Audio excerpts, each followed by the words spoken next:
মেয়েরা বিশ্বকাপ জিতেছে, তাই তোমার জন্য ভালো খাবার। বিশ্বকাপ জিতেছে বলে কথা, হ্যাঁ। এই সাদামাটা ম্যানমেরে খাবার না? ম্যারমারে কোথায়? পাস্তা তো, ভালো পাস্তা। ভালো কিছু খাও, এই মানে যে বেশ মুখরোচক ভাজা, সেরকম কিছু আর নেই। কি এটা কি সেলিব্রেট করতে হবে তো। আরে বাবার পছন্দ কি এইসব খাবার? বাবাকে একটুখানি মুচমুচে কিছু ভাজা দিয়ে দে। আচ্ছা শোনো না, খাবে? আমাদের কাছে বক ফুল আছে, আমার বন্ধু দিয়েছে বক ফুলের বড়া। বক ফুল খাবো না? বক ফুলের কথা তোমার কতদিন ধরে বলছি বলো তো? তাহলে ঠিক আছে, তুমি আজকে তোমার রুচি অনুযায়ী খাবার পেয়ে যাবে। আবার কম সম দিও না। আমার বন্ধু, ওর বাড়িতে বক ফুল হয়েছে, সেগুলো আমাকে দিয়েছে। তো আমার কাছে ক্যারি ব্যাগ ছিল না, আমি একটা ন্যাপকিনে করে এনেছি, তাই একটু কুচকে টুচকে গেছে। এই যে বক ফুলগুলো, এর ভেতরে একটা এই যে ফুলটা রেখে এই যে কাঠি মতো থাকে, এইটা ফেলে দিতে হয়। এটা খায় না, এটা ফেলে দিয়ে আর বাকি ফুলটার ভেতরটা একটু দেখে নিতে হবে যে কোনো পোকা টোকা আছে কিনা। বক ফুলে কিন্তু খুব পোকা থাকে, সেই পোকা টোকা না থাকলে দেখে বেছে এই যে এইভাবে নিয়ে, আর এইগুলো একটুখানি ফেলে দিবেন, বেশি দরকার নেই, একটু থাকলে দেখতে সুন্দর হয়, নাহলে বোটাটা ফেলা যায়। এই বোটাটা থাকলে বোটাটা ধরে চুবিয়ে ভাজলে সুন্দর হয়, সেই জন্য বোটাটা ফেলে দেব না। এইভাবে আমি সবগুলো ছাড়িয়ে নেব। একটা গোলা তৈরি করে নেব, তার জন্য নিয়ে নিয়েছি 4 টেবিল চামচ বেসন, 2 টেবিল চামচ চালের গুঁড়া, 1 টেবিল চামচ কর্নফ্লাওয়ার, আর স্বাদ মতো লবণ, আর হাফ চামচ হলুদ গুঁড়ো, 1/4 চামচ লাল মানে ঝাল লঙ্কার গুঁড়ো, একটু 1 চিমটে খাবার সোডা, আর 2-4টে মৌরি, হাফ চামচের মতো মৌরি। এই সবটা আমি একসাথে ভালো করে গুলিয়ে নেব।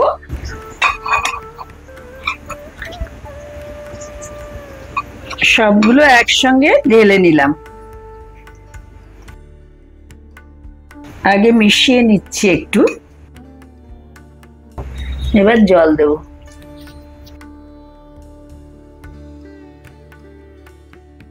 একবারে খুব বেশি জল দেওয়া যাবে না, তাহলে পাতলা হয়ে যাবে। চালের গুঁড়ো আছে তো, ঘন হবে জিনিসটা। আর ওই একটুখানি খাবার সোডা দিলে কি হয়, মুচমুচেটা হবে। চালের গুঁড়োতেও মুচমুচে হয়, তা খাবার সোডা একটু ফোঁটা দিয়ে দিলে 1 চিমটে আরো বেশি মুচমুচে হবে। এই যে আমি তেল গরম করেছি ভাজবো বলে, তার থেকে 1 টেবিল চামচ নিয়ে নেব, নিয়ে এই যে এটা গুলেছি এটাতে দিয়ে দেব। এই তেলটা দিলে ভাজা খুব খাস্তা হয়। দেখুন এই যে এইরকম, আপনারা চাইলে এই ধরনের ভাজায় এরকম একটা পাত্রে নিয়ে নিতে পারেন গোলাটা, বা এরকম গ্লাসেই গুলে নিতে পারেন। আমি গুলে দেখালাম, এইরকম আমি লম্বা গ্লাসের মধ্যেই গুলে নিই। এই গ্লাসে গুললে পরে না, এইভাবে জিনিসটাকে চুবিয়ে নিতে খুব সহজ হয়। এইভাবে তুলে একদম সরাসরি দিয়ে দেবো। এইভাবে গ্লাসে নিয়ে ভাজার জন্যে এই যে বক ফুল বলুন, বড় বড় ওই যে লঙ্কাগুলো হয়, শিমলা মরিচ যেগুলো, সেইগুলো লম্বা জিনিস যেগুলো, অনেক সময় আমরা শুধু লঙ্কাগুলোকে ডুবিয়ে ভাজি, এরকম লম্বা জিনিসগুলো, বেগুনিও লম্বা হয়, তো বড় প্লেটে যতটা ভালো না হয়, এরকম গ্লাসে চিবিয়ে ভাজতে কিন্তু খুব সুবিধাও হয়, আর সুন্দর করে ডুবেও যায়। গোলা অনেক বেশি তৈরি করতে হয় না।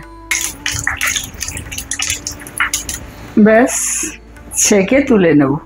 এই দেখুন, এইভাবে আমি কিন্তু সবকটা ভাজবো।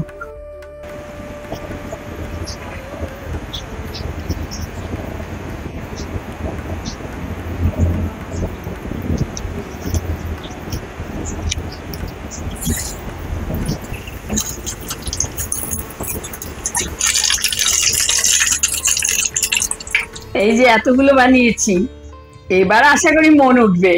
আপনাদের দেখিয়ে দিই কেমন মুচমুচে হয়েছে।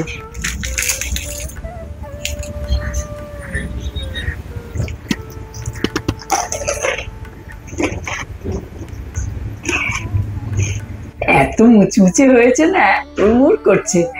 যাই দিয়ে গিয়ে বাহ, হয়ে গেল। হ্যাঁ, বক ফুল, বাহ। এটা খেয়ে দেখো কেমন লাগছে। একটা খেয়ে দেখো। কেন, বেশি খেয়ে দেখো। দারুণ, এই জিনিসের স্বাদই আলাদা। আরে দেখ, এটা কি কি জিনিস এটা? বক ফুলের বড়া বাবা। বক ফুলের বড়া? ওরে বাবা, এ তো অনেকদিন খাই না গো। ও, তোরা কি অনেকদিন বিয়েটা পর খেলাম রে, দারুণ আরেকটা টেস্ট আছে। আমরা কি আরেকটা নেবো? হ্যাঁ হ্যাঁ, তাহলে আরেকটা নিলাম। হ্যাঁ, কোথা থেকে এলে? এই দেখ, এই দেখো কি বলতো, কি গাছ? লাজবতী না বলতাম পাতা, সেটা লজ্জাবতী? লজ্জাবতী। না না, বক ফুল। এই যে বললে বক ফুল খেয়ে ভালো লেগেছে, বক বাহ ফুলের বাহ, বেশ সুন্দর তো। গাছ নিয়ে চলে ভালো এলাম। করেছে, লাগিয়ে দাও ভালো করে। হ্যাঁ, তবে তো গাছটা বড় বিরাট হয়। আমি মাটিতে লাগাবো না, একটা টবে হ্যাঁ, লাগাবো, হ্যাঁ। যে কটা পাই। হ্যাঁ হ্যাঁ, যে কটা হয় সেটা লাভ।